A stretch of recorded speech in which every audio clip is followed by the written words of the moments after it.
I'm going to give you the instructions for this test.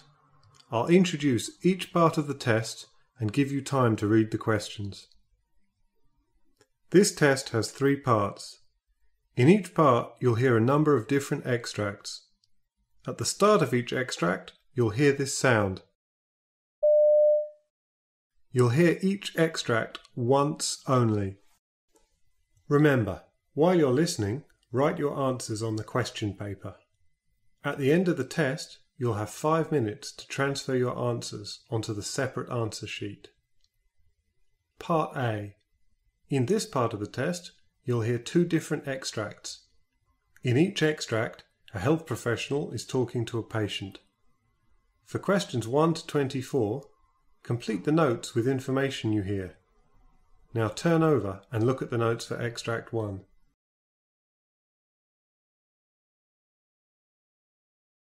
Extract 1, questions 1 to 12.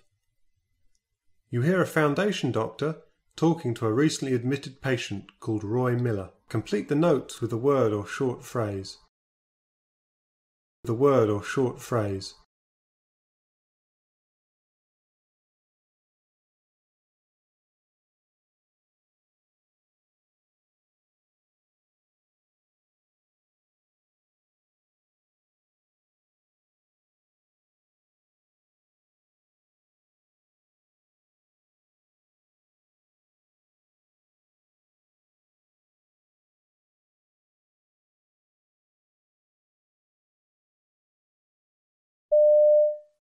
So, Roy, I see from your notes you've been admitted because of shortness of breath.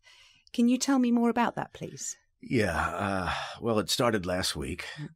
I noticed that getting up the stairs was more of an effort, and I found that I had to pause on the way to catch my breath. Right. I did used to get a little out of breath, but it's definitely gotten worse. I normally manage to go shopping with my wife, and we walk to the shops and back. I generally have to have a little rest, but now everything is just taking me longer. I feel weary, you know? Mm-hmm. And I've got this cough. It's like a barking thing that I just can't shift. It's worse at night when I'm lying down and I get a bit wheezy. I'm just really tired because it keeps me awake for most of the night. My wife has been sleeping in the spare room because it's keeping her awake. I've also sort of been bringing things up when coughing. Without being too graphic, it's quite thick. It's a sort of dirty green color, I suppose. Right. It wasn't like that at the beginning of last week. It was just clear. But over the last couple of days, I've noticed it's changed color, and I'm coughing up a lot more. Mm-hmm. My wife was starting to get worried, so she made me an appointment with our doctor, and then he sent me here. Okay, Roy. Do you have any other symptoms? Yeah, I was really hot yesterday, and I thought it was because the heating was on, but my wife hadn't turned it on. Then the next minute I was shivering. I guess I'm feverish. It sounds like you've been really suffering. Have you got any other medical conditions? Well, I was diagnosed with this lung condition last year. I've forgotten the name of it. Hold on. Hang on. I'll get it. COPD, is that it? Yeah. Well, anyway, they told me that my lungs weren't working as well as they could be because I used to be a smoker. Right. But I quit about 6 years ago. To be honest, I think it was because I worked in the mines and it was really dusty. Either way, I've got it, and it makes me a bit breathless, but nothing like this. Right. And I also get gout from time to time, and I take something called allopurinol or something. I've also got arthritis in my knees, but that's just because of my age, so I just put up with that. You mentioned taking allopurinol. Mm-hmm. Are you on any other medication? Well, the doctor gave me inhalers, and I'm using those. I'm getting better at taking them because I found it a bit confusing at first. I've started to take my blue inhaler a lot more over this last week because I've been so breathless. I take the stuff I mentioned before, a statin for my cholesterol, and then the odd paracetamol when my arthritis starts to play up. I don't really like taking pills, but if it keeps me going, then it's worth it. Also, I'm allergic to penicillin. I get an awful rash all over my body, and it's so itchy whenever they give it to me. Don't give me any of that. We won't, Roy. You mentioned you live with your wife. Are you both managing at home? Oh, yeah. We still get around the town to get our shopping and see the family. The stairs are starting to get a bit much now, so we're thinking about moving into a bungalow, but we haven't started looking yet. Okay, that's good. Have you got any ideas as to what might be going on? Well, I think it might be a chest infection because it's just getting worse. I just want to start feeling better. Of course, Roy. It does sound like that might be the case, but we'll start doing some tests to make sure and begin treatment.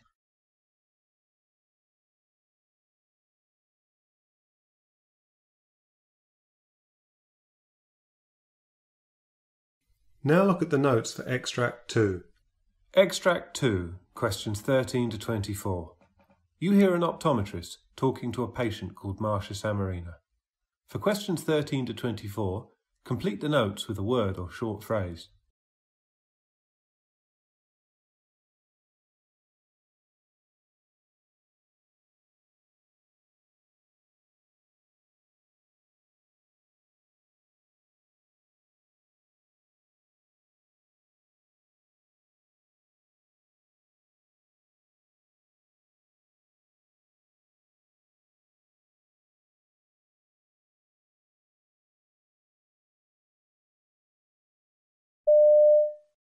Hi, Marcia Samarina. I'm Dr. Colshaw. I understand that you've been experiencing some issues with your left eye. Yeah, that's right. Okay, are you able to tell me a bit about what's been happening? Yeah, sure. So last Friday was our office party, and so I was out quite late, and I'd had a couple of glasses of wine. Anyway, when I came home, I must have been a bit reckless taking out my contact lenses. I didn't notice anything then, but when I woke up in the morning, I had this pain in my left eye. It felt like there was something stuck in it. Also, I had a headache. I'm not sure if that's because I was straining my eyes. My eye was also watering loads, and it was kind of like what happens when you chop up onions. Anyway, I thought I'd just sort of keep blinking, and whatever was in my eye would work its way out. So, well, I did that for a bit, but I was getting more and more worried. I went to ask my roommate if she could see anything in my eye, and she said my eye was swollen, and she thought we should go to the hospital and get it checked out. So we went to the ED, and thankfully my roommate was able to get the day off work, so she drove me there. Oh, the pain was also so terrible that I couldn't concentrate. I don't know what I would have done without her help. Okay. So what happened when you went to the hospital? So we waited around at the ED for a bit, and then I was seen by a GP. I told him about the pain and how I thought I had something stuck in my eye, so he opened my eye and tried to see if there was anything in there that shouldn't be. It must have been quite difficult for him to see anything, so he did a fluorescein eye stain test. Then he took me to a dark laboratory room to look into my eyes with one of those microscope things. And when he still couldn't find anything, he seemed to think it could be an infection. And that's when I started panicking. Okay. And after that, were you referred to an optometrist? Oh, yes, that's right. They sent me to this department after that, and the optometrist used some numbing eye drops on me. I was incredibly thankful to her for that. My eyes felt better very soon afterwards. And then she looked at my eye, and because I wasn't squinting from the pain anymore, she could see that there was a corneal abrasion. She said that I must have scratched it when I took my contacts out the night before. I see. So can you tell me how you've been treating your eye at home? Yes, she told me not to wear my contact lenses until this follow-up, and she prescribed me a couple of things. I'm using the antibiotic eye drops she gave me. I put those in the mornings and evenings, and the other thing she gave me is really horrible to use. It's a healing ointment, but it feels gross in my eye, so I just use it once a day. Unfortunately, they couldn't give me any of their pain relief to take home, so I've just been taking ibuprofen when it hurts. And how's your eye feeling now? Oh, Much better, thanks. It still hurts when there's bright light, though, and I wasn't sure if that was normal. The optometrist said it would take quite a while to heal, so I guess I need to hang on a bit longer. Yes, at this point it will most likely still be recovering. Do you mind if I take a close look at your eye now? If you can just take your glasses off.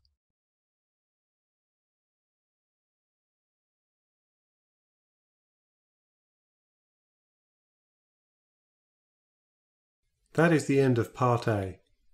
Now, turn over and look at Part B.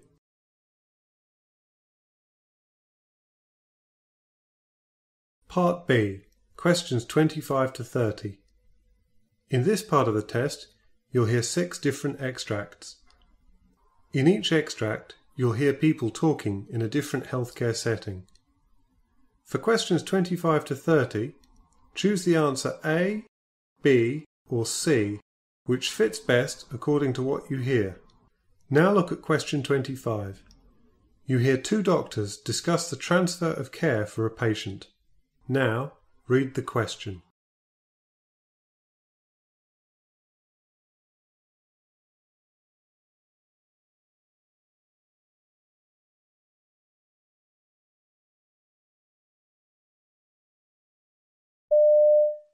Hello, Dr. Salvos? This is Dr. Broderick from the emergency department. I'm calling you with regards to an admission to the hospital medicine service. Right, yes. Hello, Dr. Broderick. I'm the admitting physician for hospital medicine. Can you tell me more about the patient and why he needs to be admitted from the emergency department? Sure.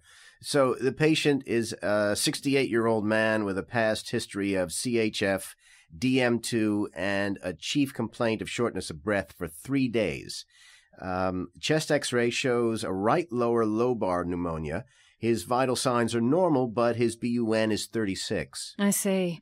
It sounds like he meets CURB 65 criteria for an inpatient admission. Have you started him on any medications in the emergency department? Yes, we have given him supplemental oxygen and started him on breathing treatments. He will also be getting empirical antibiotic coverage. If there are any other orders you'd like me to place, let me know, and I'll do so.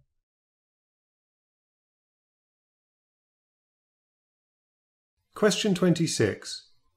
You hear a speech pathologist talking to the wife of a patient who has recently suffered a stroke. Now, read the question.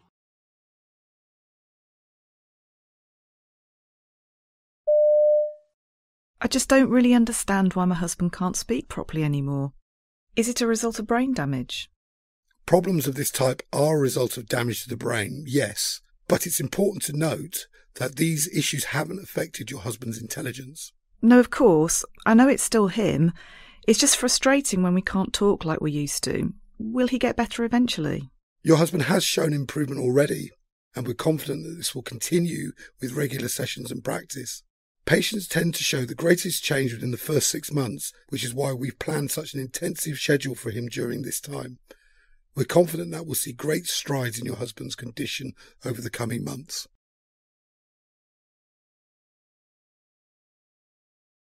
Question 27. You hear a trainee doctor asking a senior colleague about chest tubes. Now read the question.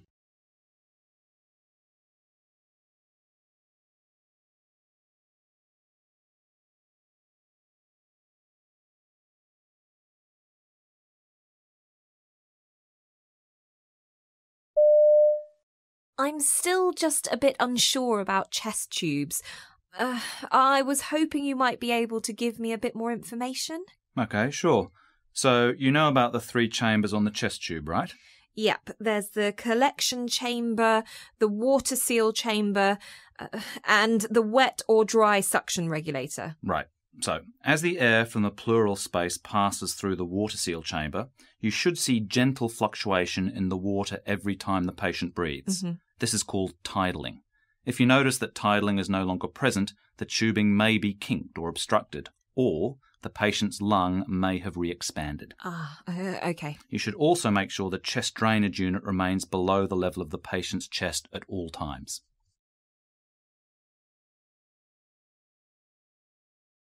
Question 28.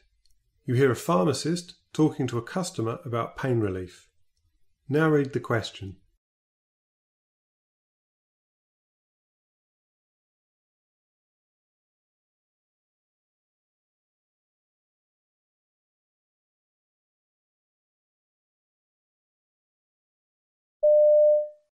Hello, can I help you? Yeah, I get terrible backache, and my friend said you could give me some codeine for it. Do you have a prescription from your doctor? No, but I don't want the full strength stuff. I only need the weaker one. You know, they mix it with ibuprofen or paracetamol, so it's not as strong. Ah, okay. Well, first of all, there's been some research done recently that suggests that low-dose codeine doesn't offer much more pain relief than paracetamol or ibuprofen alone. We're not actually authorised to provide codeine without a prescription anymore, so I'd recommend picking up some alternative pain relief from the first aisle by the front door.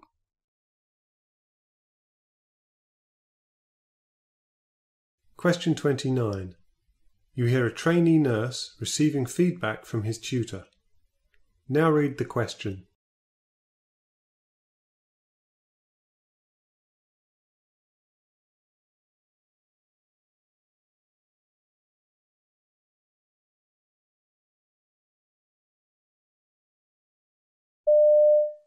How do you feel you handled the patient's concerns? Well, I think I was okay. Mm-hmm. Maybe I wasn't as confident as I could have been. I'm still quite nervous about advising patients. I guess I just need more experience to gain confidence. Maybe, but I actually don't feel that was an issue for you. Do you think there's anything else you could have done for the patient during your examination? Well, you could perhaps have tried to be more reassuring rather than just stating the facts. Sometimes patients need to feel like their anxieties are being heard. Yeah, I actually think I did cover this with the patient, though. He talked through his concerns while I was examining him. Well, it's not enough for the patient to say they're feeling worried. You have to show that you're listening and reassure them that you're working with their best interests in mind.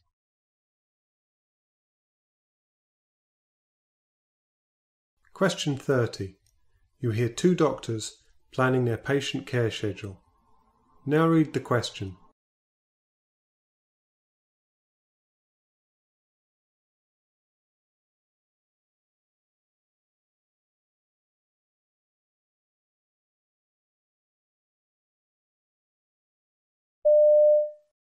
We have 24 patients in total to see today across 2 bays, and unfortunately, we only have 4 staff members. I think we should divide ourselves into 2 teams. Would you agree? Absolutely. Also, I think we should see patients according to their national early warning score. That way we'll get through all those who have urgent requirements before lunch. Then we can be sure that the most pressing investigations are performed earliest, and the sooner we get those organised, the better. Phlebotomists will be coming to the ward at around 1:30, so any blood forms should be given to them then.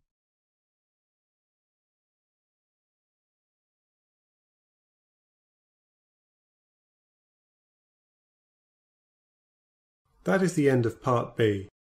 Now, turn over and look at Part C.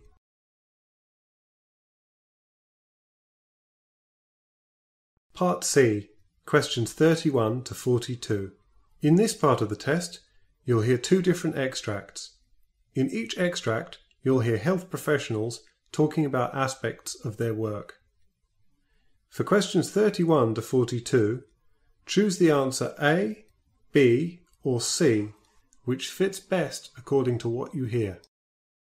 Now, look at extract 1, questions 31 to 36.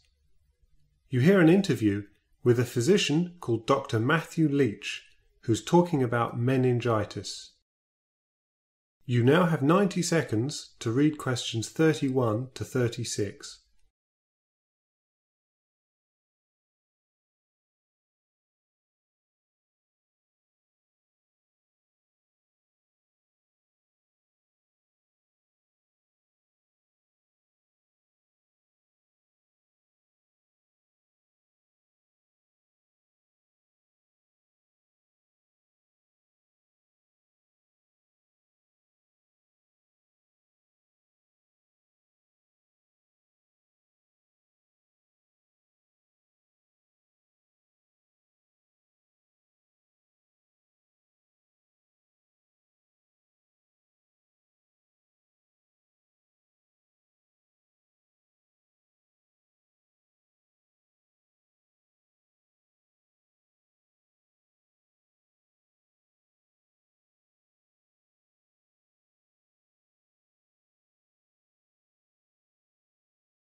Hello everyone, I'm here with Dr. Matthew Leach, an expert on infectious disease who's going to tell us about meningitis.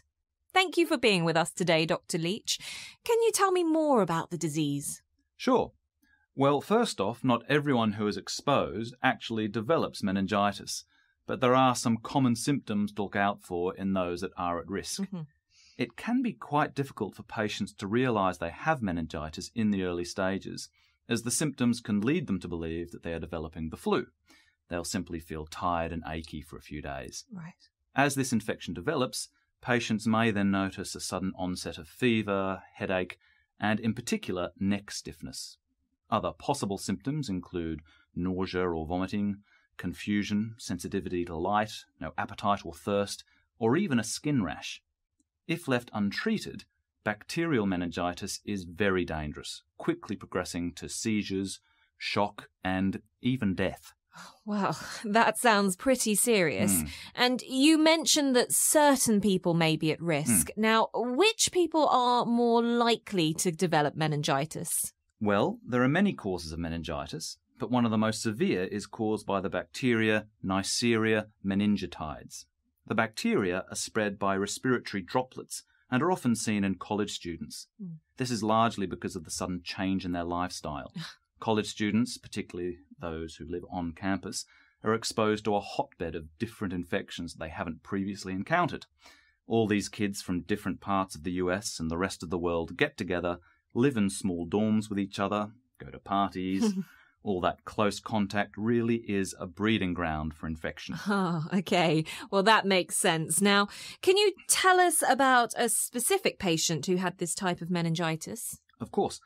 I treated an 18-year-old man in his first year of college who was living in the dormitories. There was a flu going round, and he started to feel the same symptoms.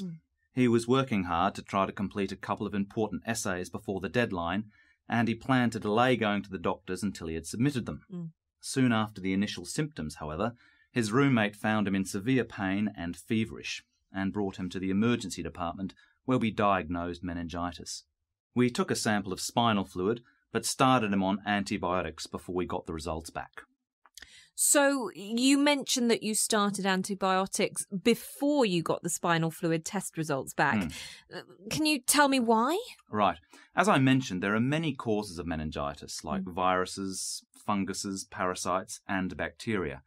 However, it can take some time to determine the exact cause, and waiting for the answer without treatment will make the patient worse. Instead, we use the patient's presentation, age, and our determination of the most likely cause to start antibiotics that would kill many of the causes. Once we get the results back on the cause, we can change the antibiotics to be more specific. By doing this, we don't delay treatment and are able to reduce the chance of complications. Right, I see. So how is your patient doing now after being treated? Will he experience any long-term after effects? Well, he is currently doing much better. He responded well to antibiotic treatment and regained his mental state within a few days. Unless the patient has a disease of his immune system, meningitis is unlikely to recur. Because this patient had some delay before seeking treatment, he may still have some side effects, but it will take some time to see what long-term effect it will have on him. Bacterial meningitis requires urgent medical treatment and can cause serious complications such as hearing loss, memory difficulty, brain damage, gait problems, or kidney failure. Well, let's hope he makes a full recovery. And aside from seeking immediate medical treatment, what advice can you give to our listeners today about bacterial meningitis? So, first off, there is a vaccine that is effective at preventing this disease, so anyone in close contact with a large group of people, such as those living in a military base or on a college campus, should ask their doctor about it. Finally, if you have not had the shot and have spent a lot of time with someone who is later diagnosed with meningitis, wear a mask to prevent spreading the bacteria and go and see a doctor immediately. There are medications that can reduce your risk of developing meningitis, and getting treated immediately will reduce your risk significantly.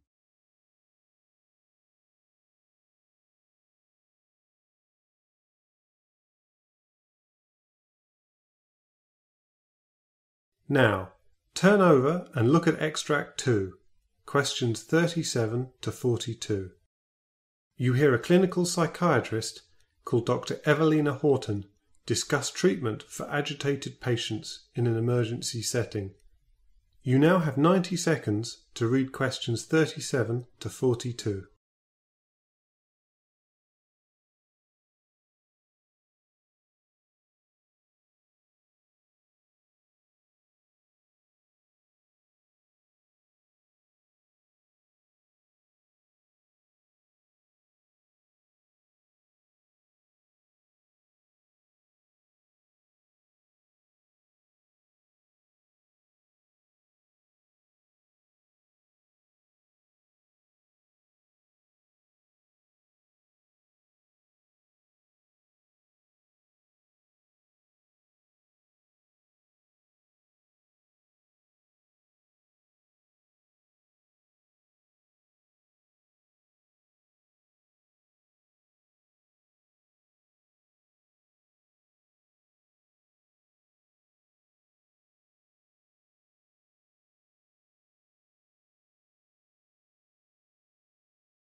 Hello everyone, my name is Dr. Evelina Horton, and in my presentation today I'd like to discuss an issue that I deal with daily, de-escalating agitated patients in an emergency setting. To provide some perspective on the issue, most patients who enter the hospital do so via the emergency department, ED. Many won't have received medical treatment yet, and that can make it more likely for these patients to become agitated. This can be exacerbated by their medical condition, a psychiatric illness, or other stress factors. Given the chaotic and crowded nature of the ED, it's imperative that we identify agitated patients early and apply non-physical de-escalation techniques as soon as possible.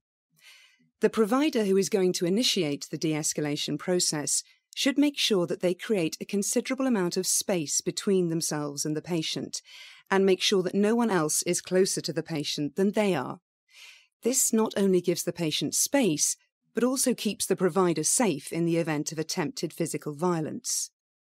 Ideally, both the patient and provider should also be able to leave the area without the other blocking their exit. Body language and tone of voice convey overall emotional state to a patient, so providers should remain outwardly calm throughout the encounter. When speaking to the patient, you should start by introducing your name and role in the team. You should determine how the patient prefers to be addressed, and err on the side of being respectful. Use short sentences and simple vocabulary to enhance understanding. Leave a suitable amount of time between statements to allow patients to process what is being said. Sometimes repetition and enunciation may be necessary. Eye contact should be intermittent, so the patient does not think you're staring, and verbal responses should be calm without any hint of insults or challenges. Only one provider should interact with the patient, as multiple speakers can confuse an agitated patient. When the patient speaks, it's important to identify what their wants and feelings are, even if they may be impossible to address at this time. Try to consider things from the patient's perspective. Although they may be suffering under a particular delusion, such as paranoia, try to understand how the patient might feel or react if that delusion happened to be true. While we do not want to endorse these delusions, it's important to find common ground. For instance, if the patient is agitated because they think they are being followed, the provider can agree with the general principle, saying something like, "I understand that your suspicion of other people can make it hard to get the treatment you need here." It is also okay for a provider to agree that while they may not be having the same experience as a patient with an obvious delusion, They can believe the patient is having that experience and reacting to it. In addition, patients should be encouraged to make choices in order to give them a sense of control over the current situation and diffuse their overall aggressiveness. These choices should be realistic, however, and deliverable, as unfulfilled promises may backfire and irreparably damage the therapeutic alliance. Some of these choices can include medications to help calm the patient. A good way to state this is, it's important for you to stay calm so we can talk. Can we provide you with some medication to help you feel less anxious? Offering patients a choice between different medications or routes of delivery may also provide a feeling of control to the patient. Lastly, when the crisis is over, a key technique is debriefing both the patients and staff on how the situation went. The patient, now calm, may be able to provide more insights on what they were thinking and how they were feeling at the time. The provider can discuss coping skills or alternative options in order to prevent another aggressive incident in the future. It is also important to talk to staff as well, to gain any third-party feedback on the provider-patient interaction, what was appropriate, what helped de-escalate the patient, and any other changes that could be made to ensure patient, staff, and bystander safety. These techniques can be applicable to a wide variety of patients in numerous settings. They're not just restricted to the emergency department. Our hope is that providers will be able to de-escalate patients safely and effectively without having to resort to the use of physical or chemical restraints, which should be considered only when all other approaches have failed.